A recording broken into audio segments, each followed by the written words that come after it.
Sammy sleeves is Sammy smiles. What a debut for Mr. Sam Bradford in Minnesota, opening up the new stadium. The Vikings win it. They are 2-0, and all of a sudden that trade looks pretty dandy for both teams. Kyle Gaffner is here. I am Adrian Fecchio. We're recapping week 2 of the NFL season. And let's bring Kyle on right now. How's it going, man? Hey, how's it going? Another exciting week in football. We got another week down in the books, and Sammy did look quite incredible out there. We're used to seeing the mopey Sam out there, no smiles. I mean, this guy just looked like he won the lottery out there. He was smiles for days, and he looked very good out there, very poised. Yeah, he did look very good. He threw the ball into some buckets, some tight spaces, and threw a lot of perfect passes on like a lot of deep comebacks, putting the ball right on the proper shoulder and right on the numbers, and he looked very, very good. So like all these Eagles fans, oh, the great trade for Bradford. I mean, it was still, but damn, man, quite a debut for Mr. Bradford. So all right, let's get into we're going to be doing weekly power rankings, our top 5. So I don't know how we want to do this. Do we just reveal our top team first, and we'll just kind of talk about them, and that's just how we'll do it? Yeah. All right. Patriots, number 1. Yours is number 1. I'm going to go with Minnesota.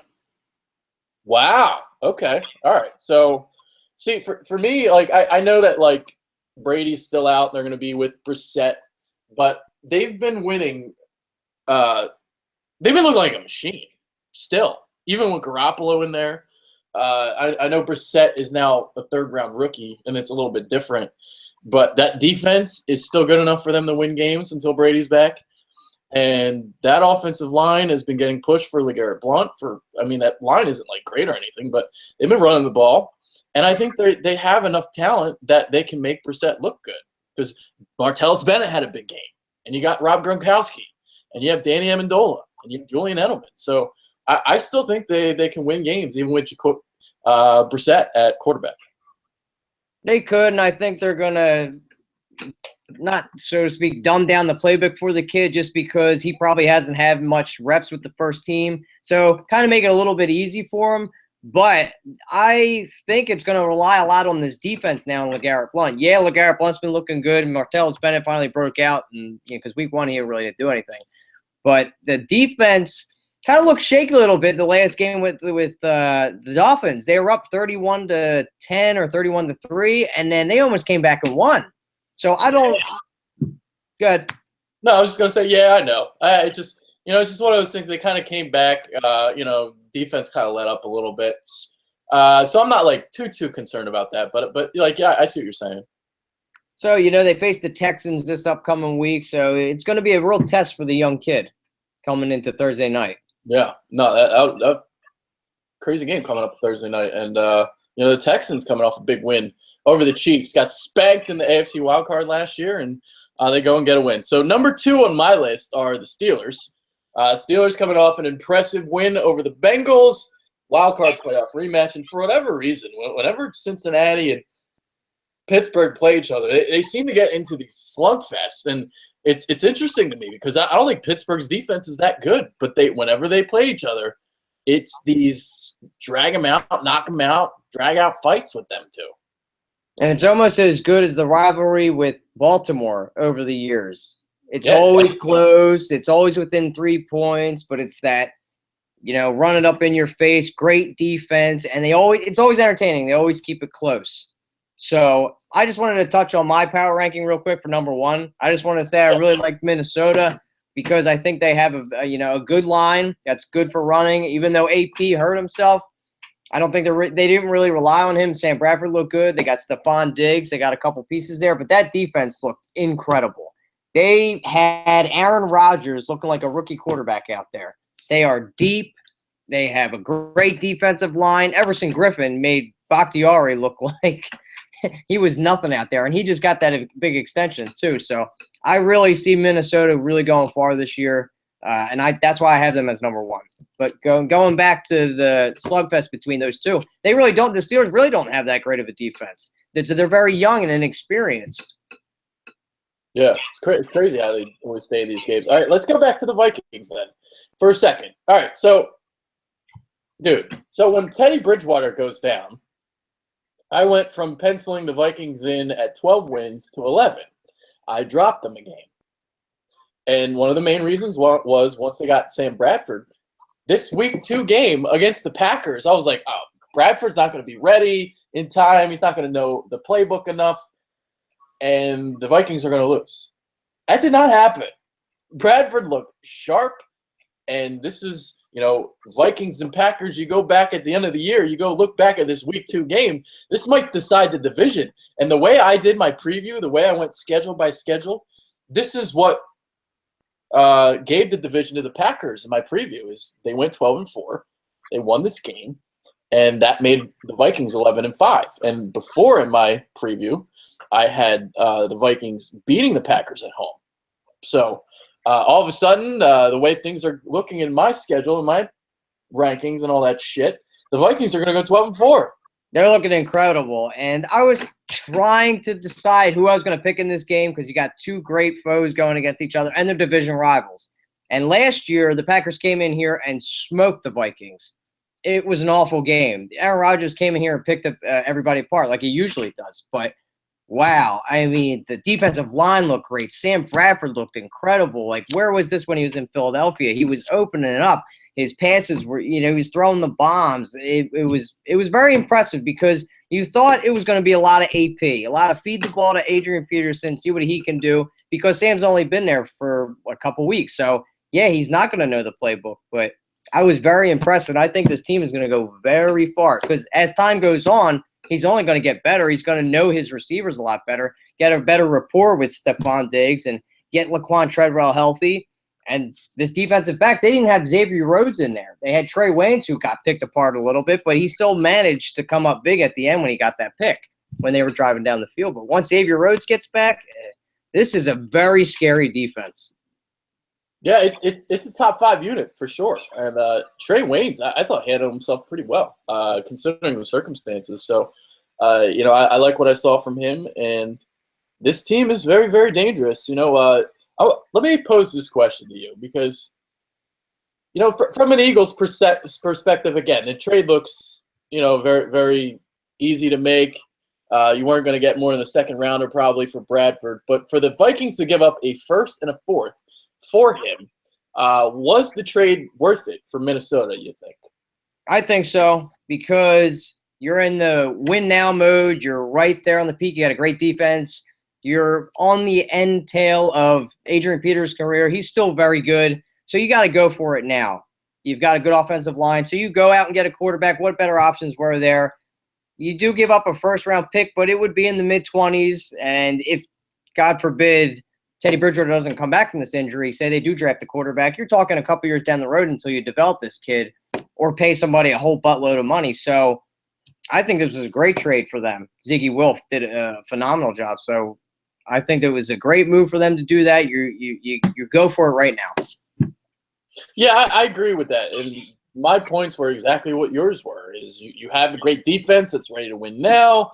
You AP, he's on the wrong side of 30. His window is closing, although he did get hurt yesterday at a torn meniscus, or got hurt on Sunday, torn meniscus. But it was a trade that I thought they kind of had to make, even though I loved it for the Eagles. And and I gave the Vikings a little bit of shit, but not really. Like it's something they had to do. And he's obviously a big upgrade over Sean Hill. The only argument you can kind of make is, well, why didn't they try and trade for maybe say like a Mike Glennon or like an AJ McCarron where maybe the price wasn't as steep? But shit, man, if you want to win it all, you got to go get yourself a quarterback. Not that Sam Bradford is special or anything, but he was the best option on the market. Yeah, and he was. And it's not like they gave up the farm, so to speak, either. They gave up a first. Yeah, it wasn't too crazy. Because that first round pick is almost like a second. It's the late first. And you've got a great offensive coordinator in North Turner. I think it will mesh well with the strengths of Sam Bradford. So, I mean, and it's shown. So far, it's looked like it was a win-win for both teams because the Eagles get back. Plus, they're in a new stadium, too. So, that also helps things out with, breaking in a new stadium, going for the Super Bowl. They're a contender for sure in the NFC. Yeah. Who's your number 2 team in the power rankings? I got the Patriots at number 2. All right. So we kind of touched on them already. I have the Vikings at number 3. Touched on them too. So who you got at number 3? Is that where you got the Steelers? I got Denver at number 3. Okay. So we could talk about Denver a little bit. Talk about Denver. So I posed this question last week, and I'll say it again. It's funny to me that like everyone had Denver just down in the standings coming into the year. They go 12-4 last year. They win the Super Bowl. Now all of a sudden Peyton Manning retires. Trevor Simeon's their quarterback, and all of a sudden, the Broncos aren't going to win shit this year. Even I said like 9-7. I didn't think they were going to do anything. They're already 2-0. And the question I posed last week: how much of a downgrade is it really from Peyton Manning to Trevor Simeon? It's not, because he's at the tail end. He was at the tail end of his career this last year, so he wasn't the Peyton of old where he could make these magnificent tosses, because he had lost feeling and the injuries had caught up with him finally. So you've got the really good wide receivers out there. Your line is not too good, but you can help the kid develop with this. And you've got that awesome defense to rely on, the best defense in the league. Oh, yeah. So that's going to do a lot of things for you, as we've seen this week. They basically help the kid win the game again. But you kind of just be a manager. Yeah, Peyton's an upgrade a little bit just because the way he can read defenses, because the kid's a 7th-round pick. He hasn't seen much of that, but he'll learn. But you do a lot of check downs to him. You do a lot of hook routes, slant routes, and you'll be able to move down the field. And then you hand the toad off to Anderson and Booker to help him develop. Yeah, I agree with all your points. The only downgrade is at the line of scrimmage and being able to audible and get your line protected, put the line protections out and shit like that. So that's the only downgrade. But other than that, I mean, from a physical perspective, from a physical skill set, there's no downgrade really at all. So all right, number 4 on my list are the Cardinals. Now the Cardinals were my preseason Super Bowl pick. They lose to the Patriots in week 1, but as we've seen, the Patriots look pretty fucking good even without Tom Brady. So the Cardinals, they bounce back, and they lay a whooping on Tampa Bay, 40-7. What are your thoughts on that? It was awesome. I think there was a lot of frustration with that first game. They were facing a rookie quarterback in Jimmy Garoppolo. Hasn't seen enough time. I think a lot of people have picked the Cardinals to go to the Super Bowl. So I think there was a lot of frustration on that, and they took it out on Tampa Bay because, wow, did they look great. Yeah, that was a whooping.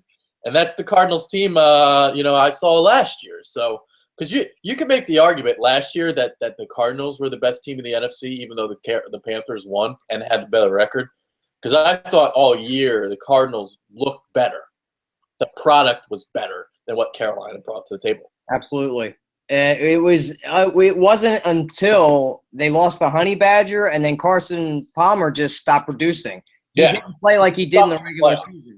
He stunk in the playoffs. So that really hurt them. I think now, and we have to go back to it's week 1 too. So you're still kind of kick the rust off a little bit. So I think we're going to start to see this get on a roll. You got Bruce Arians, who's a great coach, won Coach of the Year before. Carson, you've got all those weapons out there and another phenomenal defense. And it's trendy that we see with these power rankings, they all have really great defenses because defensive win championships. There you go. So who's your number 4 then? I have Pittsburgh. All right, there we go. We focus on them quite a bit. Number 5, I went with Carolina, but I don't know. I didn't really know who to put at number 5. I had the Cardinals at number 5, but Carolina, I don't know. I've been kind of even this week they didn't look that great. I think they kind of lucked out towards the end when they got the defense came up big, but it was very close. They were only up 10 against San Francisco. Now I think it's more impressive that San Francisco was keeping close with the Super Bowl, the guys that were in the Super Bowl last year. So it's more kudos to Chip Kelly and them to keep up with this team because now you got Kelvin Benjamin back. So you expect them to just slaughter these guys, but it was a close game up until the last couple minutes.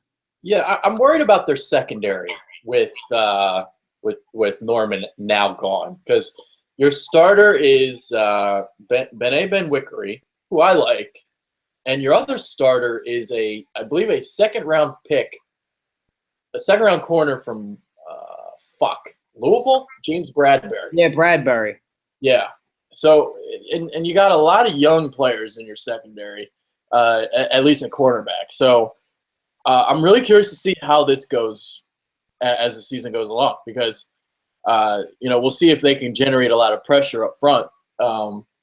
So I'm concerned about the cornerbacks, but I didn't know who else to put at number 5. Like I like the Packers, but they just lost.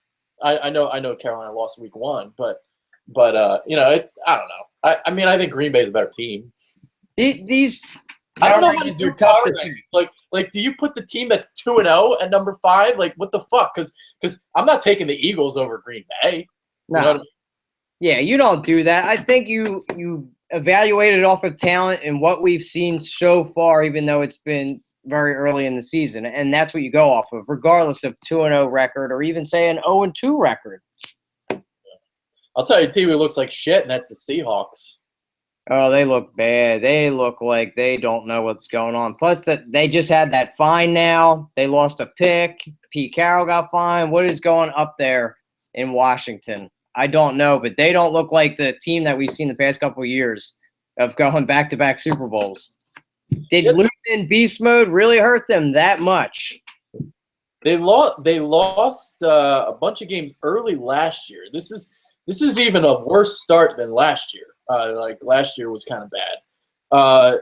They do just keep losing pieces in free agency on the defensive side of the ball. Like they lost who did they lose this year? Bruce Irvin, and I think they lost another guy. I know they lost Malcolm Smith a couple years ago. They lost Malcolm Smith a couple years ago. Oh, Mebane. They lost Mebane to San Diego. Brandon Mebane, yes. Yes. So he's no longer there. He's in San Diego, I believe. Yeah. So they lost two more pieces on that defense. And still a great defense. Still got the Legion of Boom. Still got Michael Bennett. You still got Bobby Wagner. You still got KJ Wright.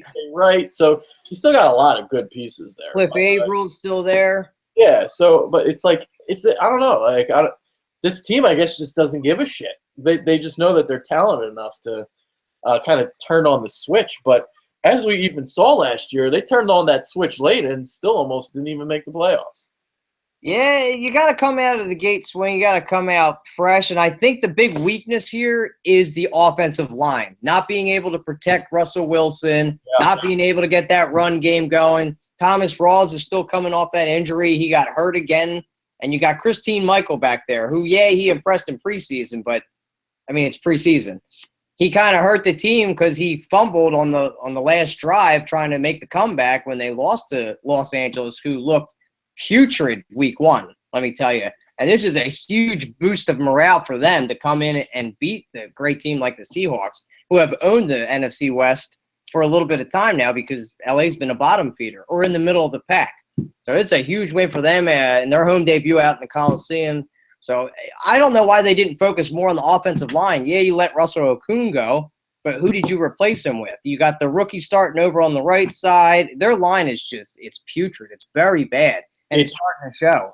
It's the worst offensive line in the league, and it's not even close. No, it's not. And they just lost a favorite target of Russell Wilson, too. Doug Baldwin just got an MRI done on his knee. So Jimmy Grant hasn't been the same. We haven't really heard any – ever since he's been out in Seattle, he hasn't been the same Jimmy Grant that we were used to seeing down in New Orleans. Yeah, I don't know what's up with that. They're not utilizing his strengths correctly. And they're making him block more than he's willing to. Like he's just not a blocker. And it's the stuff that they're doing is not fitting his skill set. And it's a little bit on Pete Carroll there. So you got to do a better job. But too. Yeah. So that offensive line, though, man. Let's see if I can pull up that roster right now, because I don't even know it off the top of my head. That's how bad it is. They got they got Britt at center. They've got I didn't know who their guards were. That's so. Bradley Soul is your left tackle. Gary Gilliam is your right tackle. Justin Britt is your center. That's probably your best offensive lineman. Mhm. Mark Glowinski is your left guard. He was a 4th-round pick last year. And Jermaine Ifedi, 1st-round pick from this year. I like Ifedi. So that is your offensive line in Seattle. It is an abomination. It is awful. I don't know if they thought they could get away with it because Russell Wilson is so good at scrambling and kind of ad-libbing and making plays outside the pocket. But to not address that line, to let Russell Okung go, what the fuck? That line is awful. And replace him with nothing. You've got Justin Britt play everywhere on the line. He's never played center. You had him at tackle when he first came in. Then you kicked him over to guard, and he was kind of weak there. So now you got him kicked over to center. But he's the most experienced there. Gilliam has never started, so you have that pressure. Their left tackle I've never even heard of. The only guy I really like on this line is Ifedi, but he's a tackle converted over to a guard now. Yes, that's insane. All right, let's talk some NFC East. Obviously, Eagles, NFC East, it's their division. So let's comment on both Kirk Cousins and Dak Prescott. I'm loving what I'm seeing out of Dak, and I'm looking like I might be right about Mr. Kirk Cousins. Trash. We talked about it in the beginning of the season, how impressed we were with Dak Prescott, and Kirk Cousins is crap. He's garbage. We've known this for a while, and I think even in the back of the mind that the Redskins know this too, because this is why they didn't give him a huge contract coming into this year. We'll franchise tag you. Let's see if you can produce again, and then we'll reward you with the contract. So it's still kind of like, let's see if you can repeat your performances. And it doesn't look like they're going to be searching for a quarterback of the future still, because what is Kirk Cousins doing out there? What was that final drive against Dallas where you just threw it to the defender? What are you doing? Woo. I'm about to send you a poop emoji, and this is for Kirk Cousins. So you'll be receiving that text. Dude, I even saw it last year, man. Like I know the numbers look great and the completion percentage look great, but the ball placement is not always there. He throws high, he throws low. It's erratic. I know the percentage looks great, but it's not always great, and it's starting to show these first 2 games this year. Now, on the other side of the ledger, Dak Prescott, I think he's a Russell Wilson in the making, and I don't like it because he's a Cowboy. But I liked him coming out of college, as did Kyle. Kyle and I both loved him coming out of college. Like we both kind of said Russell Wilson right away, and to see him doing it, I mean, sure, he's like, week 1 I gave him shit because he was ultra conservative, but we saw a little bit more this week, and we saw some outside the hash tosses, some big 3rd down completions, a lot of smart football being played out there.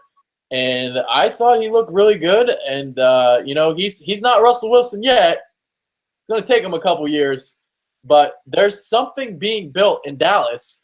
And, it's even his willingness to keep his eyes downfield when he escapes the pocket. Not just a running quarterback. He's a thrower, too. So a lot of times, man, you'll get those scramblers, and they just take off. They don't even keep their eyes downfield. And Russell Wilson, Dak Prescott, these are things that these guys are doing.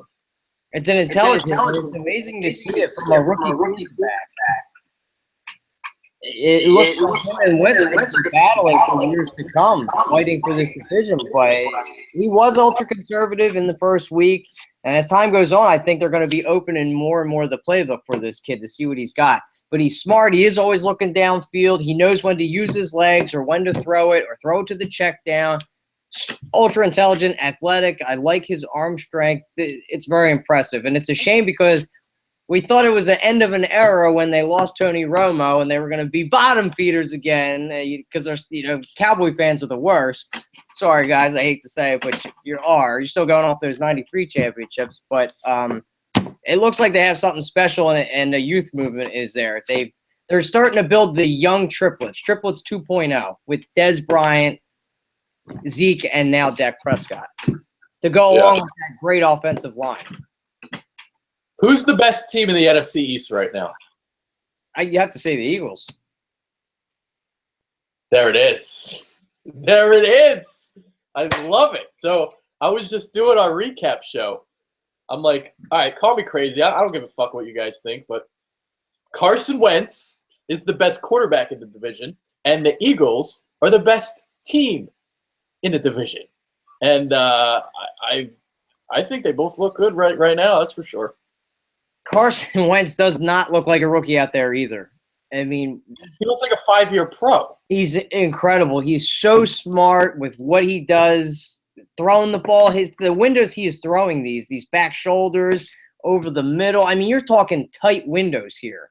And you think there's a learning curve coming in, but this is what was so great out of this kid coming out of North Dakota State. He played in a pro-style offense, but he's very intelligent. He's got the big arm. He's athletic. The only thing we talked about at pre-show, I would like to see him protect himself a little bit more. Yeah, I know you look for contact in college, but these guys are a lot bigger. And you did crack your rib a little bit in the preseason, and the guys welcome you to the NFL, but just ultra impressed by him. I can't say enough good things about this kid. Best quarterback in the division. Eat it up, Giants fans, because I know you got Eli, and he's got 2 Super Bowls. I don't give a fuck about the past. It's about the present and Mr. Carson Wentz and Mr. Ginger Jesus and his apostles. So there it is. All right. I will say this, though. I think Dallas is a better team than I thought it was going to be. And the Giants are looking okay as well. So this division, it might take 9-10 wins to win this thing. We shall see. But that showdown, Week 17, Eagles, Cowboys. Woo! It's going to be something exciting, and it could come down to that. And what do you do, too? If you're Dallas, what do you do when Tony Romo's healthy? Do you think – I think they might just stick him in, even though Dak's been so impressive. Does he get that leisure of just being put back in because of what he's done and he's the wily vet? It depends. Because I would not rule out that, like, Dak would stick around and keep starting. I wouldn't rule that out. If they start like 7-3 or something and he misses 10 games, I don't know. I don't know what I'd do. Because if Dak is killing it and he's building a cohesion with the team, you got to think about it. Really think about still playing him. But I mean, if they're a 5-5 team and Tony Romo can give him a boost, then sure, you can play him out there. So it's a good question. It's a no-brainer. I don't know. It would suck to be in Jerry Jones' position or even Jason Garrett, but I would think you'd have to go with the hot hand, regardless of what Romo has done in the past. You got to go with the kid that's been getting you there, getting you to those wins. But I'm excited to see. Now, the real test for Wentz and Peterson is going to come this week when we face the Steelers. Oh, absolutely.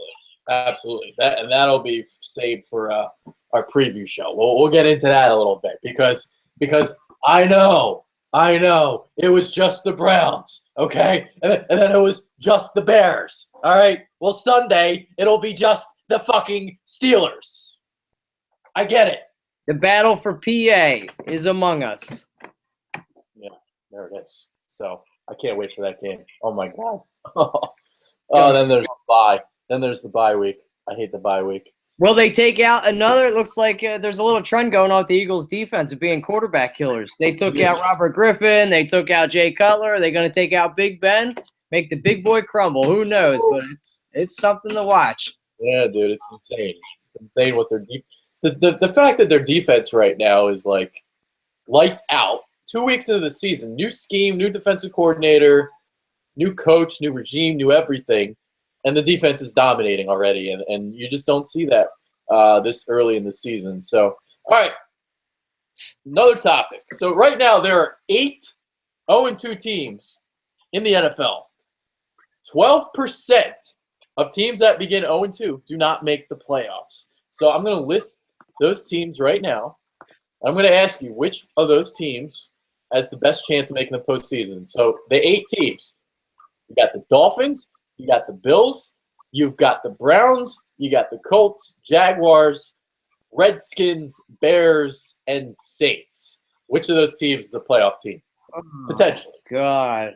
I think you'd have to say Jacksonville. There's not much there, but I think we've anticipated a little more out of Jacksonville than what we've seen. The first week you go head-to-head, toe-to-toe, and almost you play dominant against Aaron Rodgers, one of the best quarterbacks, and then you go out to San Diego and get clobbered.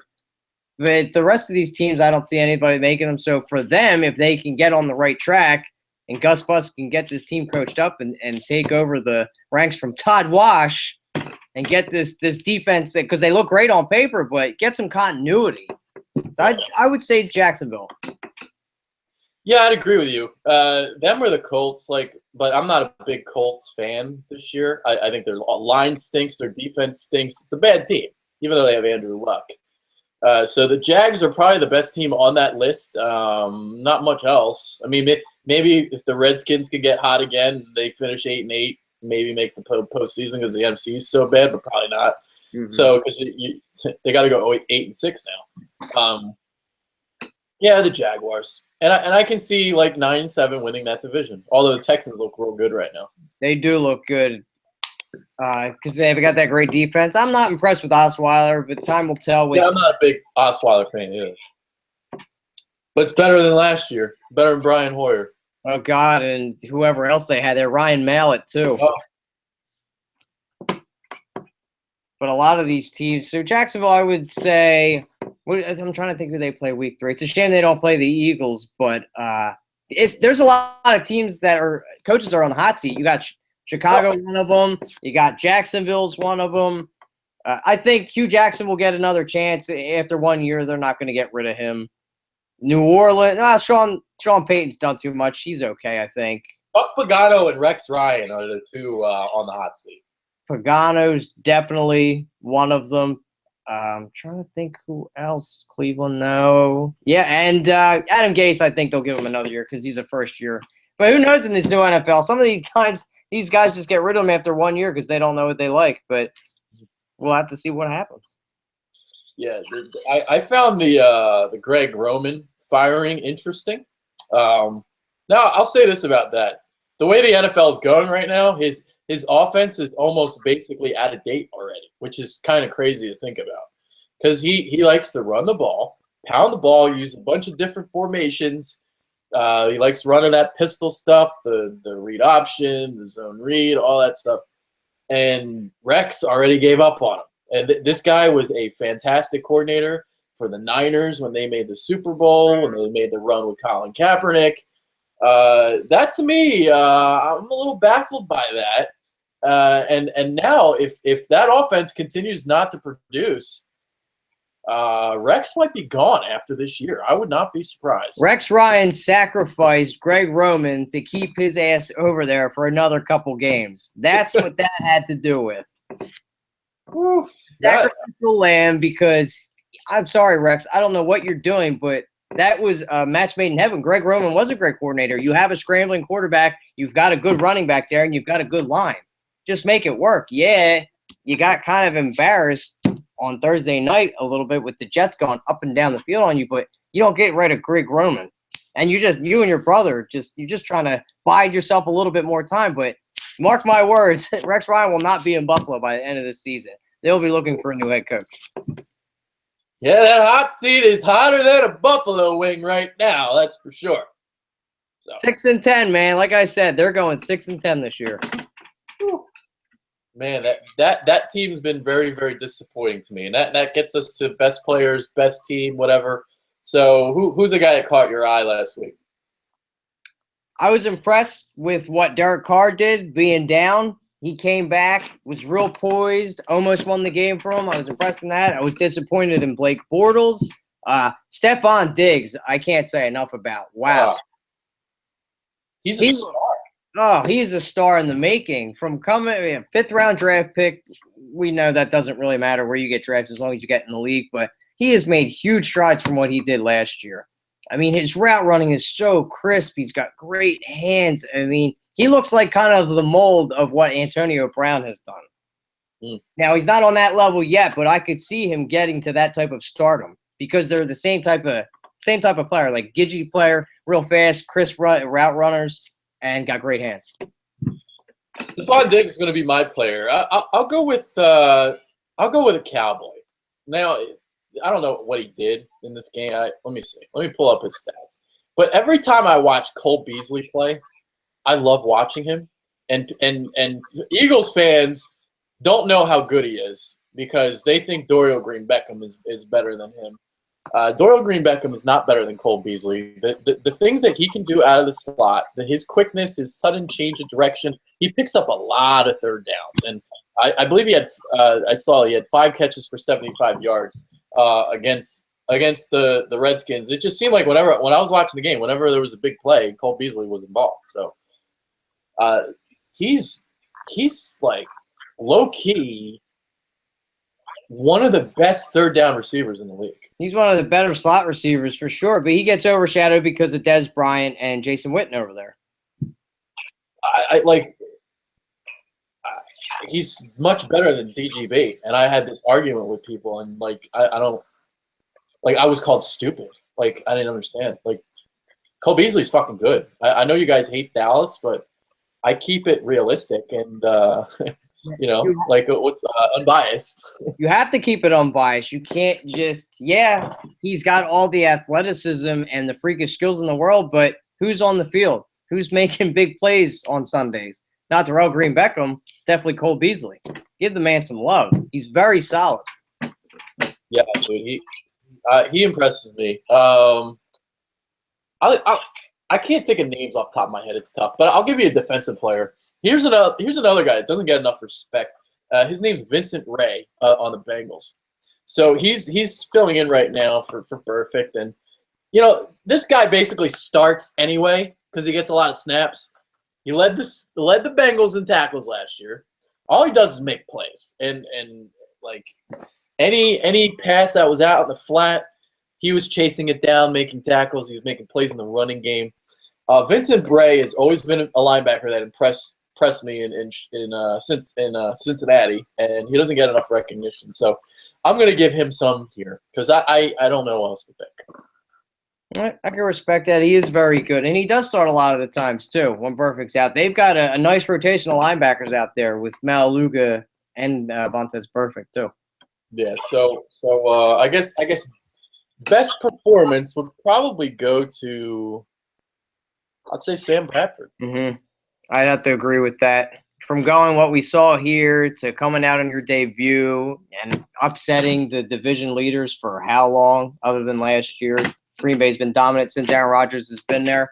I'd go with him too. Now, most disappointing, I mean, we kind of talked about the Seahawks already. To lose to the Rams. Even though I'll say this though, the Rams always play them well. Yes, they do. Always, every year. Doesn't matter how bad they are. Even when they were going to the Super Bowl and winning, the Rams played them close all the time. It's just because they're division rivals, I feel, and they get more amped up for a game like that. Yeah, absolutely. So Blake Bortles was disappointing. Go ahead. I'm sorry.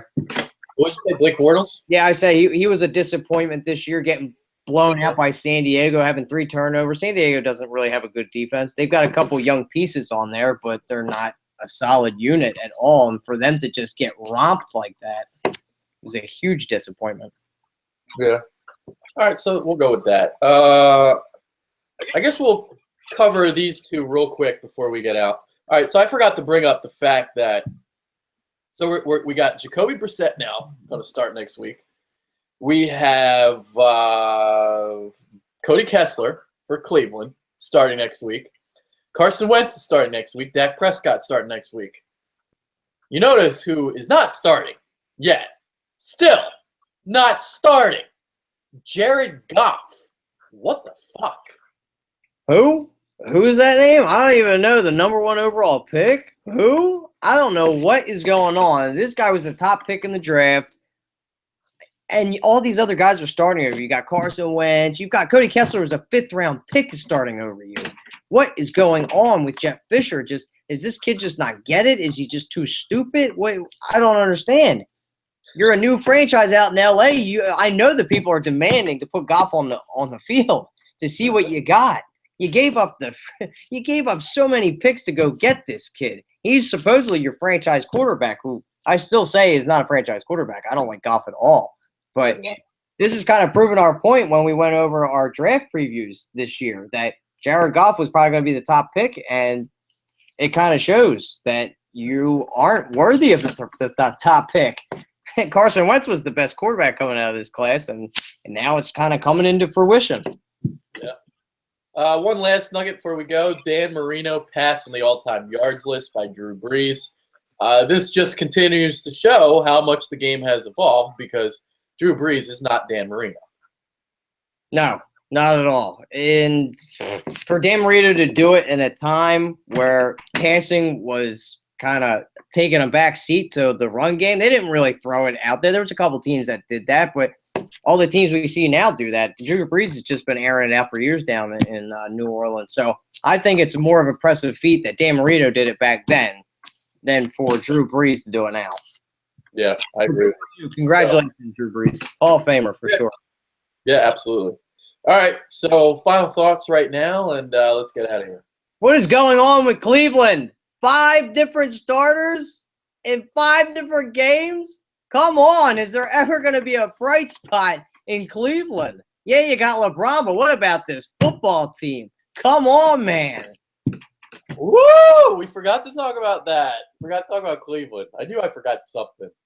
Is Deshaun Watson the savior of this team? If in fact they do have the worst record this year? I mean, come on. All right, I'll make that my final thought because all this talk about Wentz not being a top 20 quarterback, I understand what the Browns are doing because they want Deshaun Watson. That's what this is all about. So they know they're going to be bad. They have a plethora of picks. Even if, say, they were second or third, you can still trade up to number 1, get your guy. So, they've fucked up so many times. So the one time they're like, all right, we're going to be patient. We're not going to draft the guy this year because this quarterback class stinks. So we're going to wait, and we're going to trade back instead. It's making them look real stupid right now. But if they get Deshaun Watson, I think everything will be dandy. But, yeah, right now it looks dumb. So that's that. It looks bad. And I feel bad because I want Hugh Jackson to be successful. But it's looking pretty terrible right now. And the way Wentz is playing, I think they might have missed out on a big opportunity here at Cleveland. So you might be waiting a little longer for that franchise quarterback. All right. For Kyle Gaffner, I am Adrian Vecchio. We are out. Hopefully you guys enjoyed week 2. And let us know below in the comment section who's in your top 5 power rankings and who's a team that impressed you, who was a player that impressed you. Whatever you want to say below, let us know. So we are out. Later, guys. See you guys.